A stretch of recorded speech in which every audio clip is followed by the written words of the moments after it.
Je savais que j'allais vivre des choses incroyables en me lançant dans ce projet. Mais tailler des pierres pour créer une arche, ça, c'était vraiment pas prévu. Bienvenue dans ce deuxième chapitre de Refuge, où on vous emmène avec nous dans la rénovation de notre chalet dans les Alpes. Pour rappel, dans l'épisode précédent, j'ai créé une extension sur une ancienne terrasse. J'ai monté les murs en structure bois, refait la charpente, et on a contreventé tout ça avec de l'OSB. Cette extension, c'est la future cuisine et la salle de bain, qu'il faudra relier au chalet. Et vous verrez, on n'a pas fait les choses à moitié. Mais avant ça, on a fait l'isolation des murs et du plafond avec de la fibre de bois.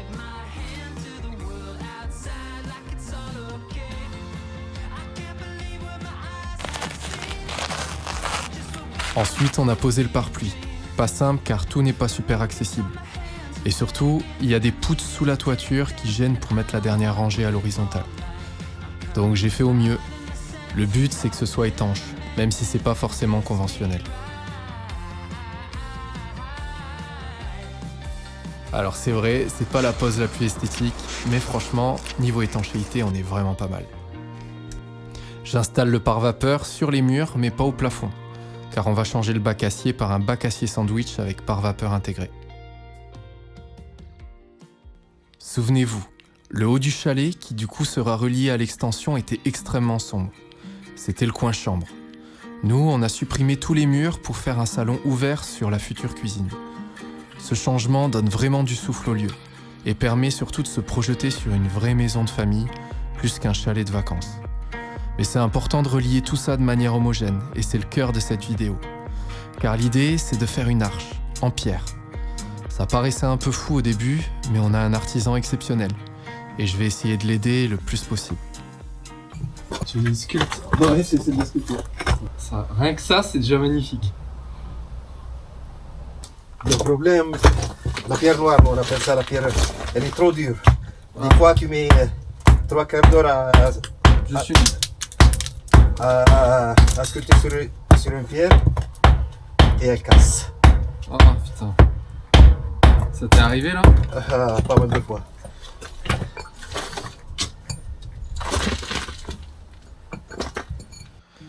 C'est un travail de fou. Quand je vois le nombre de pierres qu'il faut, le temps que met chaque pierre à être taillée, ça me fait vraiment peur et en même temps, ça me fascine.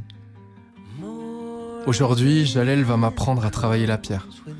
Et j'espère y arriver car j'ai vraiment envie de participer à ce projet. Donc là, Ça doit être plein pas. Ça doit descendre comme ça. Donc même ça, il va falloir le taper après. Ouais. Tu la tournes à chaque fois en fonction de... Au début, c'est un peu bourrin. Je tape un peu sans réfléchir et je me fatigue assez vite.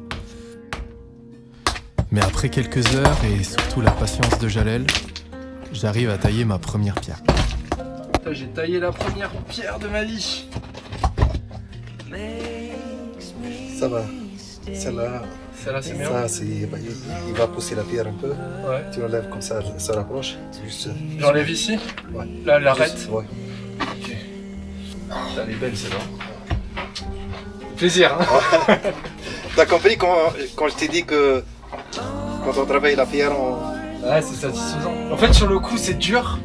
Et puis après, quand t'as fini, t'as envie de recommencer une autre parce que ça fait du bien.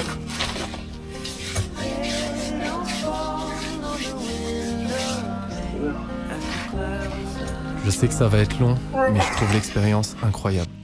Et surtout, j'adore l'idée de laisser une vraie trace dans ce lieu, avec une arche qui traversera sûrement le temps.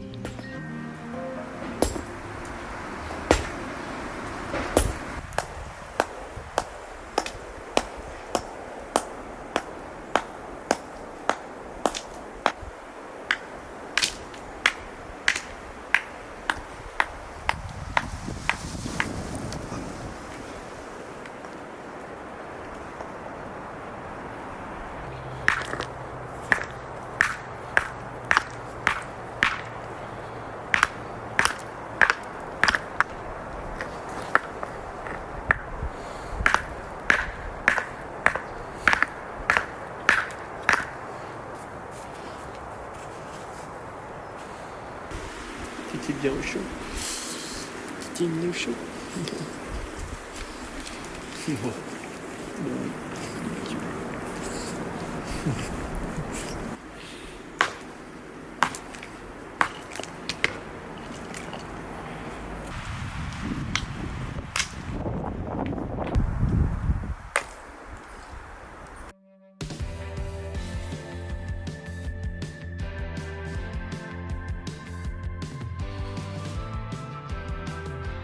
Avant de mettre les pierres, il faut un coffrage pour que les pierres tiennent en suspension tant que le mortier n'est pas sec.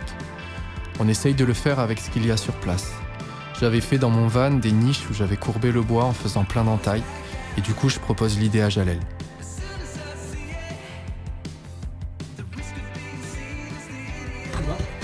Oui, parfait. C'est une idée, hein. C'est pas grave, non, juste un... Viens voir. Là, ici, il est beau. Moi, je le vois beau. Là-bas, il est... Donc c'est là qu'il faut monter un peu.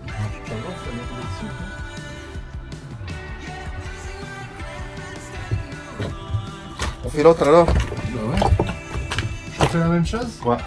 En vrai, je fais genre de rien, mais au fond de moi, je suis tellement fier de voir que Jalel me fait confiance, et surtout de partager ça avec lui. J'essaye d'être son assistant et d'apprendre le plus possible. Parce que des expériences comme ça, j'en aurais pas 10 000.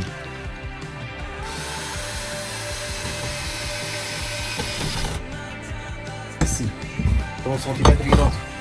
30 cm une autre. Comme ça. Et on les appuie ici. Le coffrage a deux utilités. Il sert à maintenir les pierres suspendues le temps que le mortier sèche, et il donne la forme finale souhaitée. Donc l'arrondi doit être joli et harmonieux, et surtout le coffrage bien solide.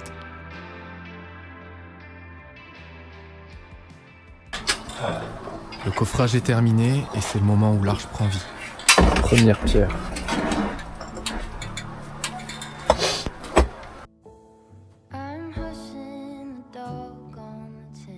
J'avais hâte de la mettre la première rangée. C'est toi? Ouais. Faut voir qu'est-ce que ça donne. C'est comme un enfant en fait. J'ai remarqué. J'aime parce que j'aime ce que je fais. C'est ça. C'est... T'as compris comment? J'ai vu comment t'avais hâte de mettre la première pierre. Souvent, il me dit « Je travaille sur la maison des gens comme si c'était ma propre maison ». Je suis content d'avoir ces images qui témoignent d'autant de passion, mais aussi d'humanité. Ça prouve qu'on peut avoir les yeux qui brillent pour quelques pierres qui s'entassent bien les unes avec les autres, quand on y met du sens. Et je crois que Jalel, son sens à lui, c'est de construire des endroits où les gens vont se sentir bien.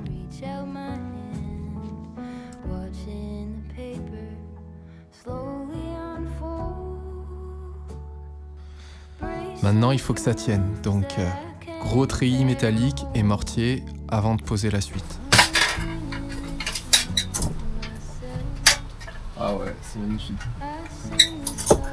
Ça c'est pépite. C'est pas mieux comme ça? Ah, elle est trop belle. Parties de nos petites mains, ces pierres viennent maintenant se figer dans notre mur. Jalel les assemble les unes avec les autres.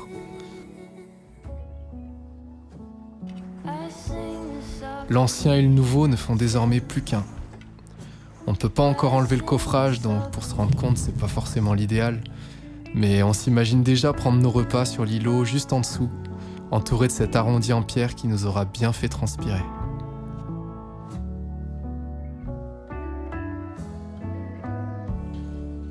Et en attendant que ça sèche, on se remet sur l'extension avec la pose du placo. Jalel a repris toute l'électricité et la plomberie, donc on peut fermer.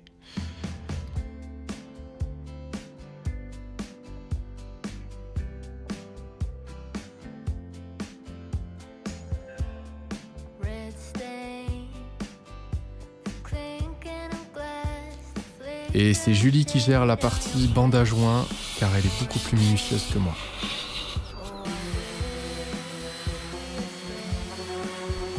À côté, dans le futur salon, une première fenêtre est agrandie pour créer un grand châssis fixe.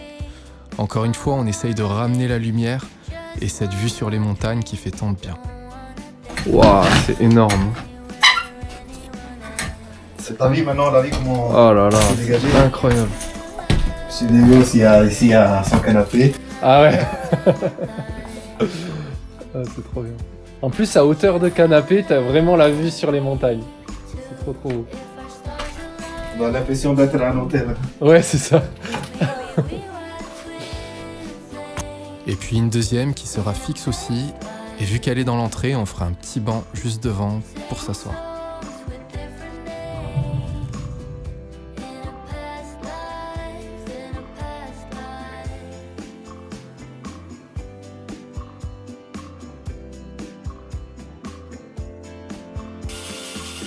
On prépare aussi le printemps et le jardin.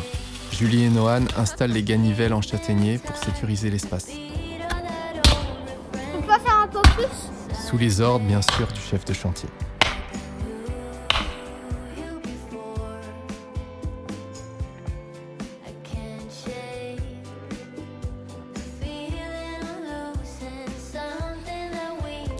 J'avance aussi au rez-de-chaussée, où je décroute un mur qui est semi-enterré.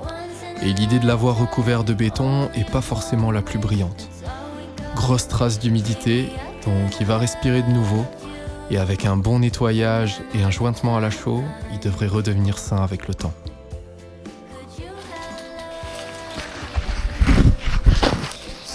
C'est du bois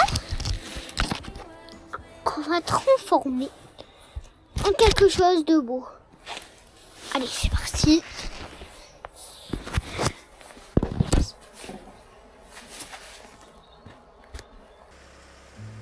En tout cas, c'est ce qu'on va essayer de faire. Si on se fait livrer des plots de châtaigniers bruts, c'est parce que je me lance dans la fabrication du parquet massif du chalet. Petit tronc d'arbre. On a clairement pris un gros coup niveau budget pour régler les problèmes structurels du chalet. Donc le châtaignier brut, c'est moins cher que le chêne parce que ça pousse beaucoup plus vite. Et pourtant, c'est plein de vertus naturelles.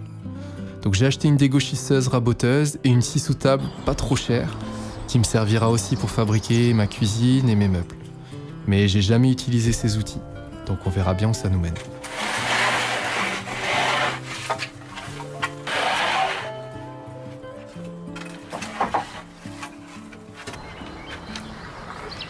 J'ai environ 45 mètres carrés à faire, donc il va me falloir presque 300 planches. Il faudra travailler une par une sur plusieurs étapes. Mais j'arrive à 20 € le mètre carré en faisant comme ça. Ce qui est franchement imbattable pour du parquet. Mais au risque de ne pas y arriver. Enfin.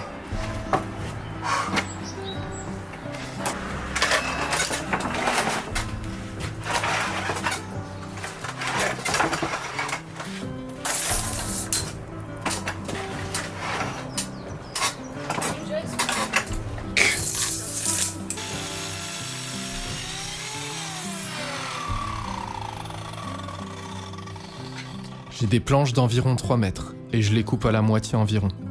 Je les passe à la scie à onglet 3 par 3 pour gagner un peu de temps.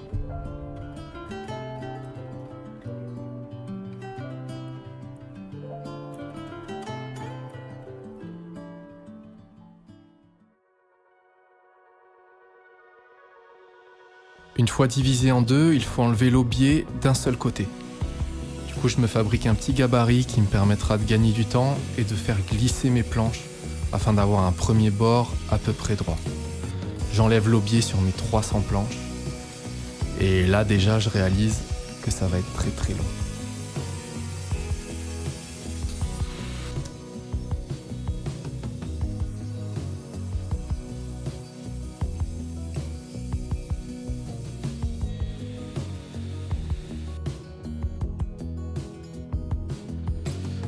Après 2 grosses journées de travail, la première étape est terminée. Place à la suite.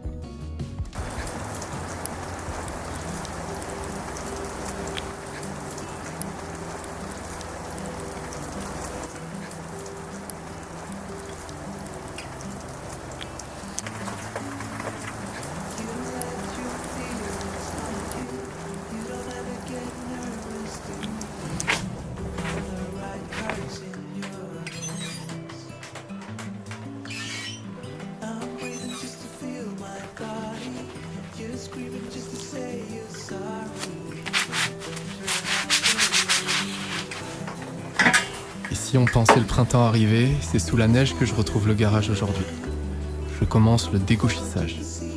Le but du dégauchissage, c'est d'avoir une première phase de référence totalement plane.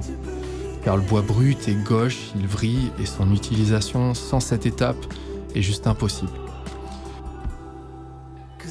Honnêtement, il m'a fallu des jours et des jours pour avoir le bon geste et réussir à sortir des planches vraiment planes. Une fois la phase dégauchie, on se sert de cette phase de référence pour dégauchir un champ. Donc chaque planche a 2 phases de référence et avec un angle de 90 degrés. Mais surtout, on commence à voir le veinage du bois et ça, c'est super motivant.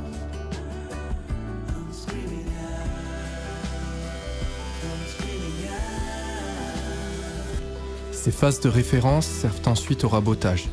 La planche est plaquée sur sa face plane afin de reproduire la même chose sur la face opposée. Dans cette étape, l'objectif est aussi de mettre à l'épaisseur finale que l'on souhaite, soit 14 mm dans mon cas. Chaque planche est différente. J'ai l'impression d'ouvrir un paquet cadeau à chaque fois et de découvrir ce qu'il y a à l'intérieur. J'essaye de condenser le plus possible pour la vidéo, mais pour faire le dégauchissage et le rabotage, il m'aura fallu environ 3 semaines de travail. Une fois rabotées, je mets les planches à la largeur définie, donc 16 cm pour le salon et la cuisine, et 14 pour le petit couloir et les toilettes du bas.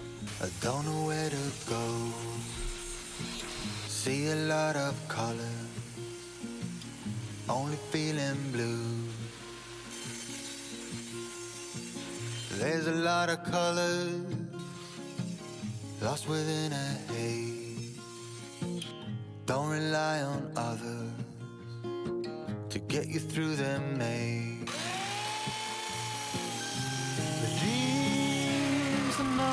Et maintenant que j'ai 2 côtés totalement parallèles, je peux faire l'angle droit du haut et du bas de la planche.